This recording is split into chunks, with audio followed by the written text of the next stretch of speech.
Bom dia, meus queridos amigos, a paz do Senhor para meus amados irmãos.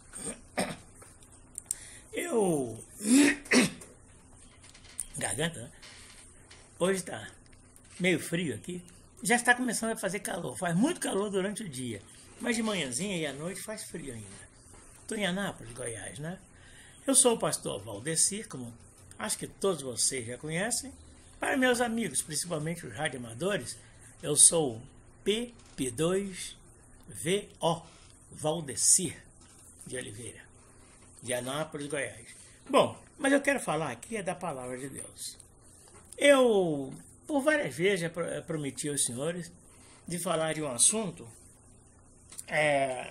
muito interessante.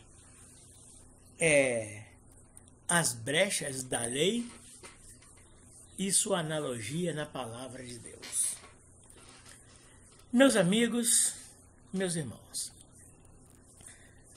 Davi, certa vez, disse assim, deixa eu tirar o óculos, é melhor.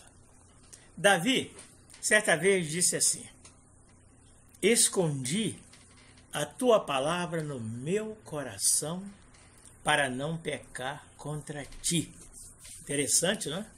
Escondi a sua palavra no meu coração para não pecar contra ti. Por que Davi fez isso? Olha, é muito importante você ter a palavra guardada no seu coração. A palavra de Deus, ela não é muito fácil, não. Muito pelo contrário, é muito difícil de ser compreendida. Principalmente por aqueles que não têm a instrução do Espírito de Deus. Olha, meu amigo, meu irmão, se você não tiver a instrução do Espírito de Deus, você não vai entender a palavra de Deus. Nunca vai entender. Você pode até seguir a palavra de Deus, obedecer. Agora, entender completamente, não. E eu te digo mais, ninguém há que entenda completamente a palavra de Deus. Eu quero dizer uma coisa para os senhores: não pecar contra ti. Se você conhece, o que é pecar contra Deus? Olha, pecar contra Deus é fazer tudo que é errado, tudo que atrapalha, tudo que está fora da vontade de Deus. Deus, ele é soberano, ele é divino e ele é puro, completamente, intrinsecamente puro. Intrínseca, essa palavra intrínseca é uma palavra que diz que aquilo que está se citando é próprio de quem o possui. Então, intrinsecamente santo, intrinsecamente puro, intrinsecamente divino, é Deus. Muito bem. Você sabia que o pecar contra Deus não é só simplesmente você matar adulterar, prostituir? Não é só isso, não. Tem muita coisa que é pecado. Até você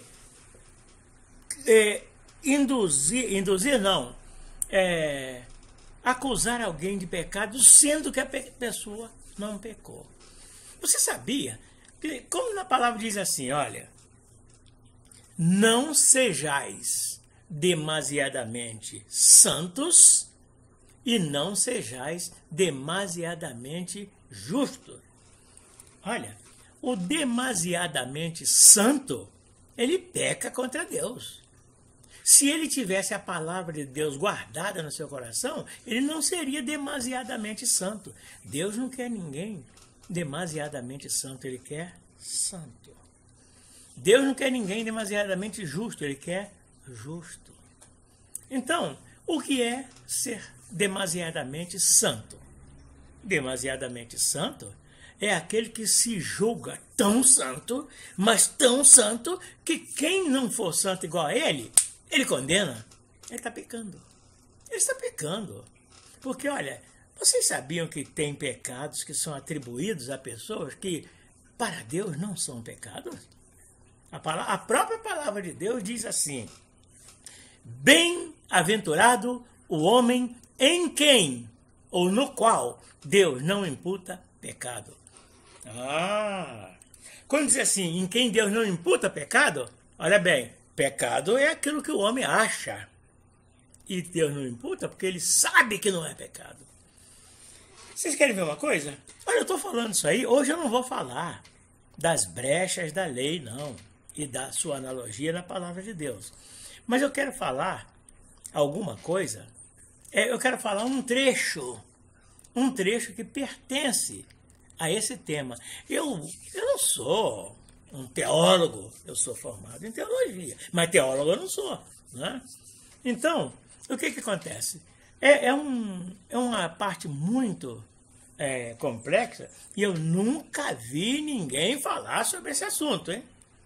Agora, quando era desde jovem, eu sou um pesquisador da palavra de Deus. Engraçado, eu não leio muito, mas guardo o que leio e já li muito, certo?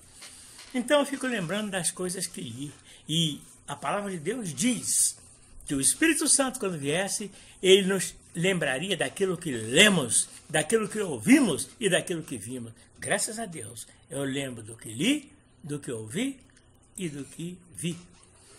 Quando eu era jovem, certa vez, vou entrar agora no assunto, tá? Quando eu era jovem, eu certa vez estava num congresso, uma grande reunião. Lá no Rio de Janeiro nós tínhamos grandes reuniões. E nessas grandes reuniões apareciam muitos pioneiros da palavra de Deus. Puxa vida, Paulo Leivas Macalão, muitos mesmo, muitos. Aqueles que fizeram os hinos da harpa, aqueles que pregadores, mas pioneiros, mas eram muitos. E eu era um pouquinho, vamos dizer assim, abusado. Eu, como era muito querido, e eu entrava em todos os lugares, uma certa vez eu vi um grupo de pastores, né? Aí eu vi vários pioneiros, uns 4 ou 5 pioneiros ali juntos, e eu sabia que os pioneiros eram rudes, firmes, né? Tinha um deles, Paulo Leivas Macalão. Paulo Leivas Macalão, na igreja dele, no meu tempo, né? O crente que tomasse Coca-Cola era excluído por tomar bebidas alcoólicas. Ora, que tomasse Coca-Cola. O crente que entrasse em um bar para tomar um copo d'água era excluído da igreja. A moça que alisasse seu cabelo, a escurinha, né? Que alisasse seu cabelo com ferro quente, aquele negócio todo, era suspensa de comunhão. Dependendo, né, na hora que fosse conversar, se ela fosse muito grosseira com os pastores, ela era excluída. Se não fosse, era suspensa por 3 meses. E assim, existiam leis duras, né? Leis duras mesmo. Agora, vamos falar. A lei, por exemplo, a lei dos homens, né? A lei dos homens é uma lei que mata. Ela só tem artigos para condenar. Se você quiser ser absolvido, você não tem que estar em curso na lei. Olha, quando eu estudei criminologia, que eu já fui policial, né? Então, quando eu estudei criminologia, eu aprendi uma coisa muito importante, que diz assim: não há crime se não houver anteriormente uma lei que o defina. Tá vendo? Se não houver uma lei que o defina. Tem outra também, indúbio pro réu. Você tem dúvida? Então vai para o réu. Tem dúvida, não tem certeza. Né? E na lei de Deus, né? Também diz assim, preste bastante atenção, hein? Uma diz assim, a letra mata, o espírito vivifica. Isso é tudo na palavra de Deus. Mas tem uma muito importante que diz assim, preste bastante atenção. O pecado consumado gera morte, mas o dom gratuito de Deus é a vida eterna. Muito interessante, né? Então, o que nós tiramos disso aí? Muita gente diz, ele está pecando, e às vezes a pessoa não está pecando, né? Diz também que o pai da mentira é o diabo, ele é o pai da mentira. Agora, quanta mentira você vê um crente falar que não é mentira? E o que eu quero falar com vocês hoje é sobre: existe mentira santa? Bom, eu cheguei, vi aquela grande quantidade, uma boa quantidade de pioneiros, eu quis aproveitar. Que eu gostava de lançar as minhas definições, o que eu tinha conseguido dentro da palavra de Deus, eu queria que os pioneiros ouvissem. E como eu conversava com muitos pioneiros, então eu cheguei assim no lugar, eles estavam reunidos. Não tinha só os pastores, não. Tinha bastante gente, tudo se alegrando, almoçando, descansando do almoço. Aí sentava aqueles pioneiros naquele sofá que ficava lá. Todos já velhos, né? Eu era novinho, 19 anos, 20 anos, né? Eu cheguei, pastores, queria perguntar um negócio para os senhores. Aí, sim, Valdeci, pode perguntar. Existe mentira santa? Aí um deles, eu acho... Não vou achar não, tá? Um deles falou assim, mas, meu irmão, não existe mentira santa, a mentira é do diabo. Eu digo assim, e se eu provar para os senhores agora que existe mentira santa? Ou existe, pelo menos, mentira que Deus aprova? Aí, não, isso aí você não vai conseguir. Eu digo assim, não, se os senhores deixarem eu falar, eu posso tentar. Posso pelo menos tentar. Bom, aí eu falei com eles de você passa num lugar e vê um homem, um exemplo, hein? Estou dando exemplo. Eu não sei se falei isso aí com eles não, mas estou falando aqui para você. Um homem matar o outro. Aí, depois, você fica sabendo que ele matou porque o outro agrediu ou atacou a esposa dele. Meu Deus. Ele matou, não é? Mas aí, só que tem uma coisa. Ninguém sabe que ele matou. Só você viu. Então, como estava ali o cara morto, ele por perto, ele foi preso. Ele negou. E aí, você foi arrolado como testemunha. Presta bastante atenção. E firmareis na verdade, e a verdade o libertará. Meu amigo, você já viu réu confesso ser solto? O réu confesso se firmou na verdade. Ele falou a verdade, mas a verdade não o libertou, certo? Então, aí agora vai você e pergunta, você viu ele matar alguma coisa, se ele fez alguma coisa, se foi ele que fez alguma coisa ali? Se você disser assim, eu vi, porque você viu, você falou a verdade, e a verdade vai condenar aquele homem. Se você disser, eu não vi, ou então, não foi, ele ia passando assim como eu, aquele homem poderá ser livre. E aí, a verdade libertaria? Aí vocês podem estar dizendo que eu estou fazendo apologia da mentira. Não! Eu quero dizer a vocês o que é a verdade. A verdade, a palavra de Deus diz que a verdade é Cristo.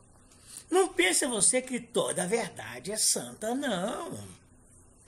A verdade santa é Cristo. Se você firmar na verdade, ela vos libertará. Se você se firmar em Cristo, Ele te libertará. Certo? Essa é uma parte. Bom, vamos aos pastores. Eu falei, pastores, essas pessoas que eu vou contar agora, todas duas já passaram para o Senhor e foram, segundo o que eu posso crer, salvas para Jesus. Muito bem, duas irmãs. Não vou dizer o nome delas, porque existem pastores que são hoje filhos, genros delas, e talvez não gostaria que eu contasse esse caso. Mas na minha igreja, onde eu congregava, isso eu estou contando para os pastores, hein? Certo? Tinha duas irmãs. Cada uma tinha uma filha. Eu vou falar de uma das filhas, claro, né? Então essas duas filhas não se davam. Eram as duas moças mais bem vestidas da igreja. Elas se vestiam como servas de Deus e eram verdadeiramente elegantes. Mas essas moças brigavam. Brigavam tanto por causa de um rapaz, hein? Agora vê. Brigavam tanto, e não se davam de jeito nenhum. Isso afetou também as mães. Sabe o que aconteceu? Uma das mães se desviou da igreja. A outra também. Uma das filhas também. E a outra filha também. 4 pessoas se desviaram da igreja. Só tem uma coisa. Naquele lugar tinha o Valdeci, presidente da mocidade. Eu era aquela pessoa que ia buscar as pessoas quando alguém tinha um problema, principalmente os jovens. Mas eu me dava bem com as duas mães, me dava bem com as duas filhas. E eu via aquilo, eu ficava triste. As jovens faziam parte do meu grupo de evangelismo, aquele negócio, e eu estava sem aquelas duas jovens.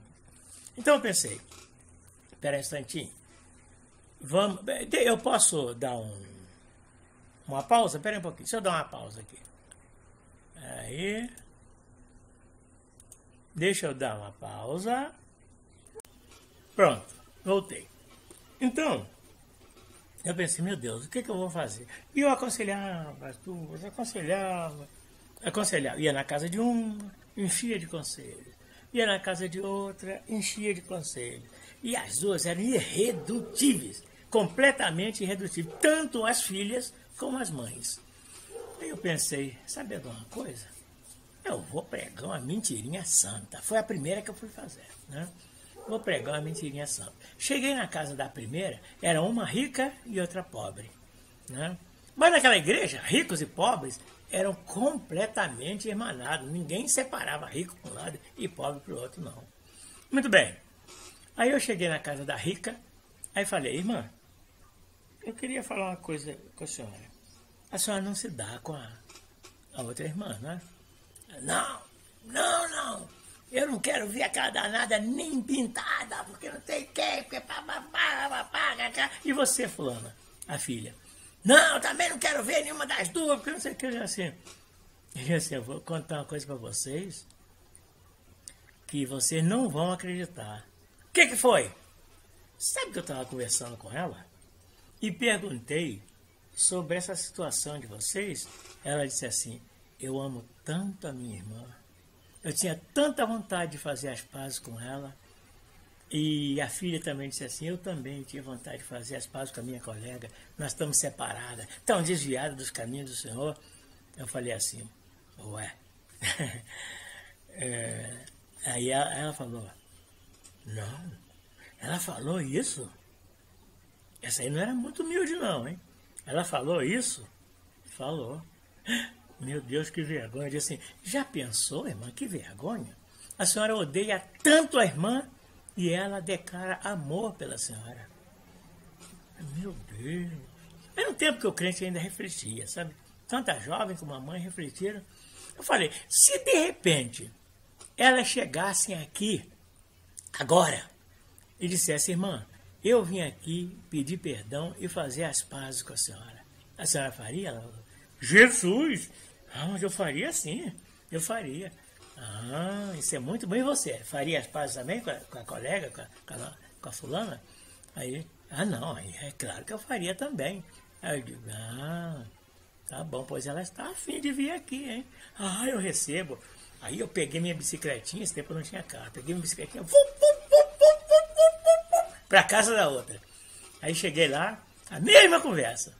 Irmã fulana, essa situação da senhora, e você, fulana, também, tem me deixado tão triste, porque eu amo tanto vocês.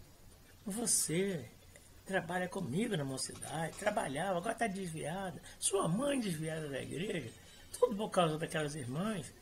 Aí, ele disse assim, não, porque aquela cachorra, porque não sei, não, calma, irmã, não foi isso que eu vim conversar aqui. Então,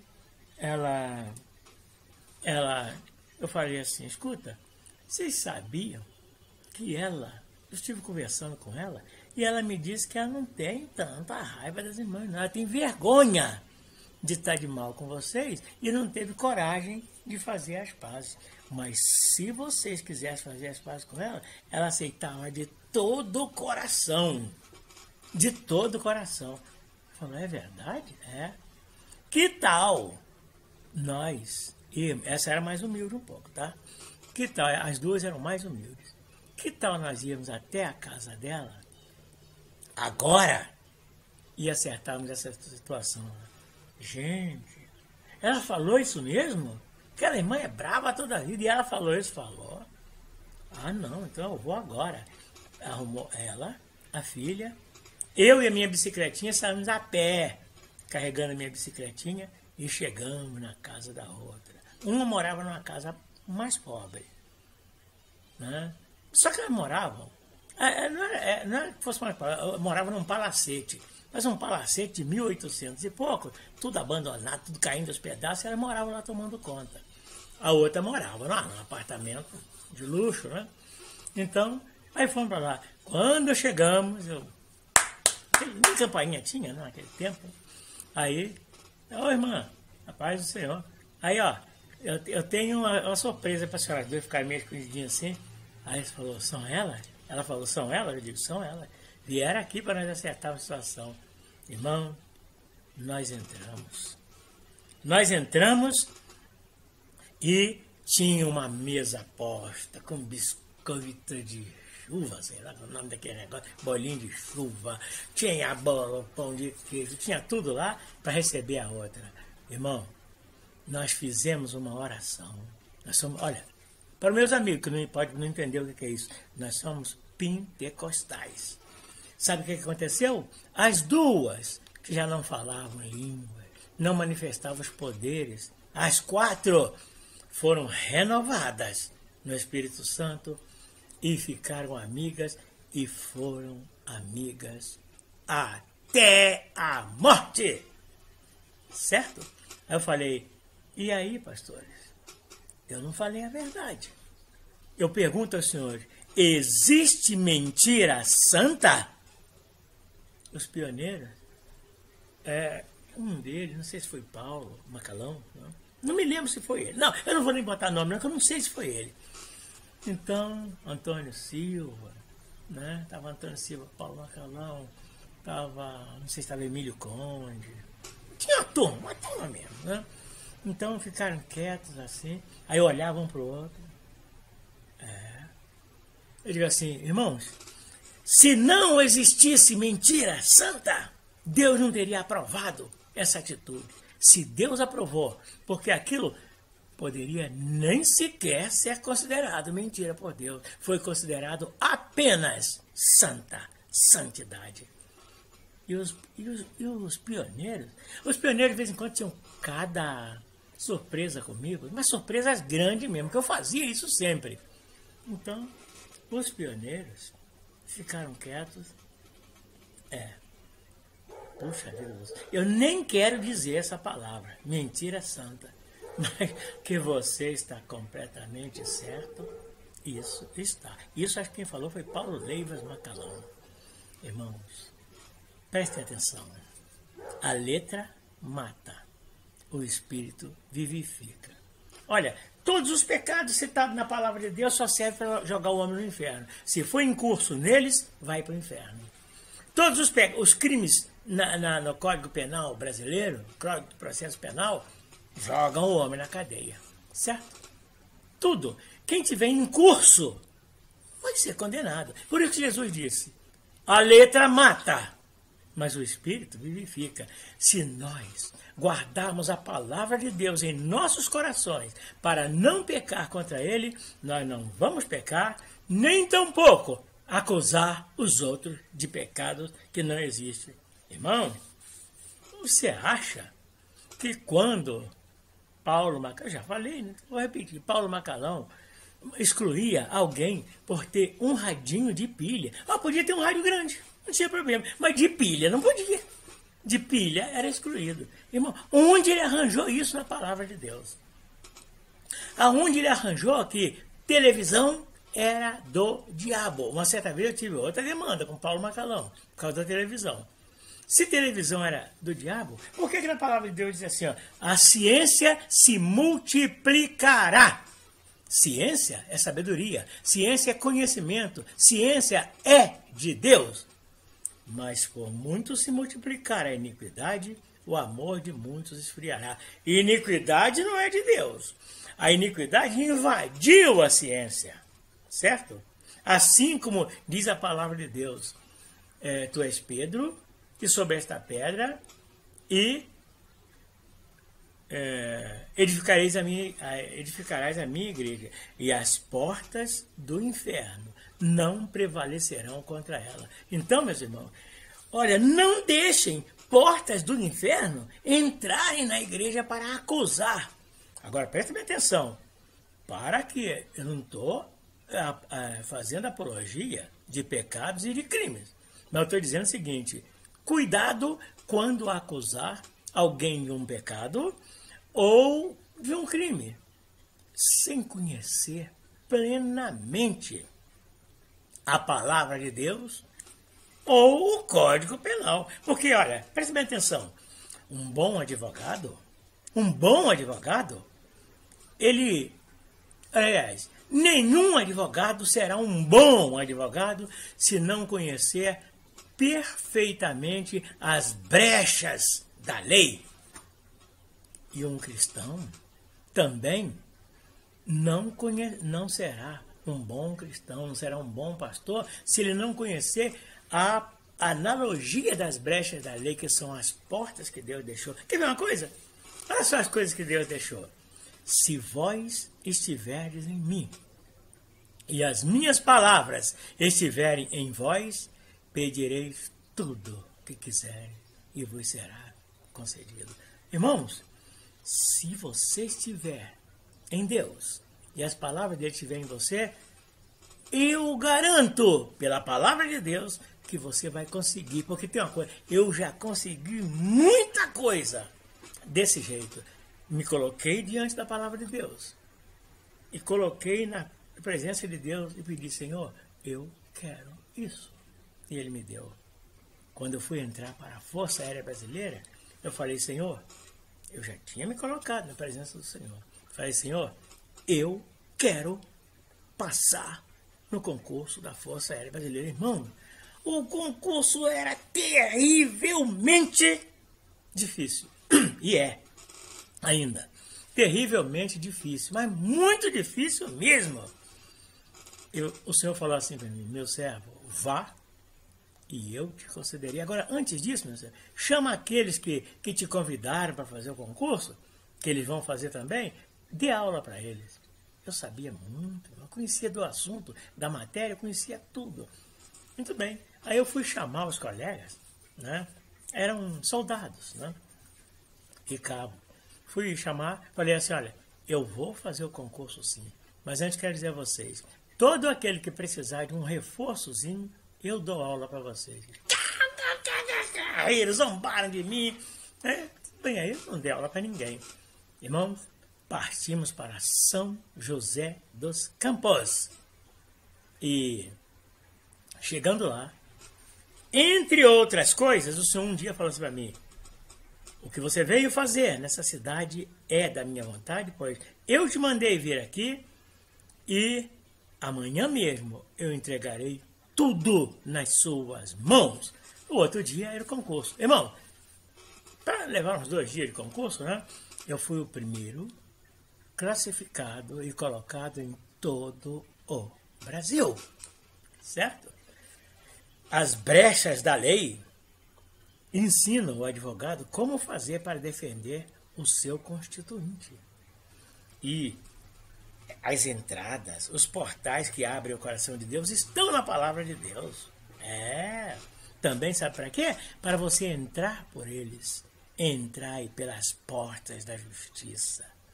Irmãos, se você souber, se você conhecer as brechinhas que abrem o coração de Deus, você está feito, irmão. Vai estar feito mesmo. Porque eu estava falando da mentira santa. Já falei, agora estou um pouquinho falando das brechas da lei. Então, irmão, se você conhecer, eu falei, né? Se vós estiver em mim, isso eu já falei. Quer ver? Outra. Você vê uma pessoa ali. Você vê uma pessoa ali precisando, como aconteceu comigo esses dias, né? Esses dias aconteceu. Os vizinhos, meu vizinho, pobrezinho, precisava de alguma coisa, mas envergonhado que só vendo, né? Então eu cheguei lá e disse assim a ele, que ó, Deus mandou que eu viesse aqui e trouxesse isso para você. Ele e a esposa. Aí ele, como eu falei que Deus mandou, ele aceitou. Irmão, eu menti, né? Eu menti, Deus não mandou nada. Vamos examinar as Escrituras? Preste bem atenção. Toda boa dádiva e todo dom perfeito vem do alto, descendo do Pai das luzes, em quem não há mudança nem sombra de variação. E aí, eu não fui fazer uma boa dádiva, eu não fui fazer um dom perfeito, então isso veio de Deus. Foi Deus quem mandou. Deus que tocou no meu coração. Parece que é mentira, mas não é, irmão. Não é, porque eu usei uma brecha, uma portinha que Deus deixou para nós entrarmos por ela. Procure guardar a palavra de Deus nos seus mínimos detalhes no seu coração e você andará todos os dias na presença de Deus. E o Espírito Santo fale melhor em cada coração.